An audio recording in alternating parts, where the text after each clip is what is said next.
Hey guys, this is Lauren Bauer. I'm here on behalf of Schuler Bauer to give you guys a real estate market update with the challenges that we are facing today with the spread of the coronavirus.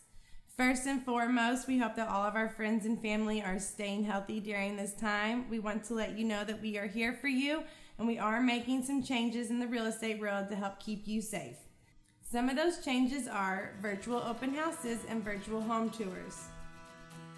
Electronic paperwork, home inspections being done virtually with use of video and pictures so that our clients are not having to go out. And for those buyers and sellers, we have virtual consultations to answer any questions that you might have about buying and selling at this time. These changes are to limit the amount of time that our clients are coming in contact with others and having to leave their homes.